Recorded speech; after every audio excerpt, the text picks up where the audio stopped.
На Росії згоріла вщент чергова казарма, пенсіонери підпалюють військкомат, а в самих рашистів палає від приїзду керівника української розвідки Кирила Буданова до Бахмуту. До всього Інститут вивчення війни каже, російські війська на Бахмутському напрямку демонструють ті самі дії, що і перед контрнаступом ЗСУ на Херсонщині. А українські воїни в перерві між боями за перемогу і свободу країни не забувають і про дух Різдва, який відчувається навіть у військових окопах. Про 308-му добу героїчного спротиву українського народу розповість Олена Рибінська. Українські сили оборони, ймовірно, досягли більших успіхів на північному сході України, ніж раніше оцінював Американський інститут вивчення війни. У черговому звіті аналітики додають, ймовірно, російське військо вичерпало свій наступальний потенціал на Бахмутському напрямку. І ця ситуація схожа на дії окупантів на Херсонщині. Такого висновку американські експерти дійшли з огляду на зміни у тактиці ворога. Москолота в районі Бахмуту вже не наступає ротами і батальйонними тактичними групами, натомість використовує невеликі групи від 10 до 15 осіб. Палають росіяни не лише в українському Бахмуті. Після відвідин найпекельнішого місця на фронті президентом Володимиром Зеленським туди ж на передові позиції українських сил оборони в Бахмуті прибув і головний розвідник Кирило Буданов. Після публікації світлин Москолота завила у соцмережах від розгубленості. Чому ж у начебто захоплене Ерефією місто постійно приїздить українське керівництво? Начальник головного управління розвідки у той час нагородив воїнів, які особливо відзначилися, знищуючи окупантів.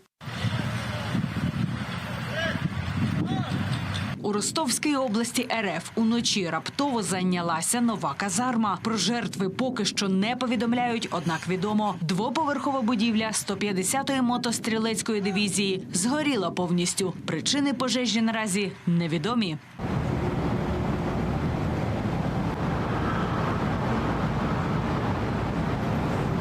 Знову військове і знову горить у Росії. І про це повідомляють Роззмі. Цього разу у Подольську 70-річний чоловік підсмалив військкомат, облив бензином ганчірку та поклав на підвіконня будівлі. Усе запалало. Однак підпалювача разом із дружиною, яка все фільмувала, схопили на гарячому. Пожежу теж, на жаль, загасили.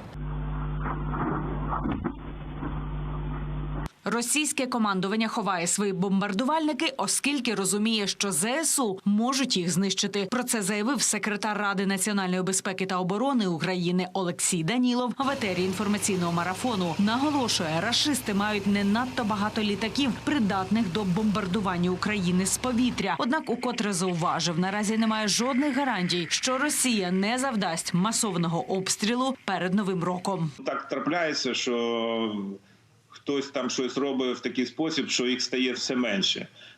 І на сьогоднішній день їх ворог вже почав ховати. Він розуміє, що ми можемо справно доставати їх навіть на тих територіях, на яких вони не очікували. І ось крайні вони зараз перегнали, аж в Приморський край перегнали свої літаки для того, щоб... Але повірте, за необхідності і Приморський край, і будь-який, скажімо так, далекий схід буде доставлено все, що необхідно для того, щоб ворог там мав клопіт. Необачно рашисти вихваляються і нібито новим винищувачем Су-57, який став на озброєння простісінько із заводу. Однак, як повідомляв Центр стратегічних комунікацій ще у листопаді, так звані модернізовані винищувачі, які помилково вважають літаками 5-го покоління, використовують задля пропаганди, а саме заради ура-патріотичних настроїв на рашистських болотах. Щонайменше зо півсотні рашистів уже не мають поганих настроїв біля Чаплинки та Радинська Херсонської області. Бо саме там, за інформацією Генерального штабу, Збройні сили України влучили у позиції загарбників. А загалом за минулу добу сили оборони нашої країни поклали до землі ще 550 московитів. За всі 10 місяців вторгнення таких уже майже 104 тисячі. Українські армійці знищили також 14 танків та БМП, 1 артилерійську систему та 8 одиниць автомобільної техніки та автоцистерн. Нищать на фронтах російських окупантів і водночас поширюють дух Різдва, навіть в окопах. Українські воїни показують не лише сміливість і безстрашність, а й тяглість традицій. «Ой, радуйся, земле» зазвучала в окопах.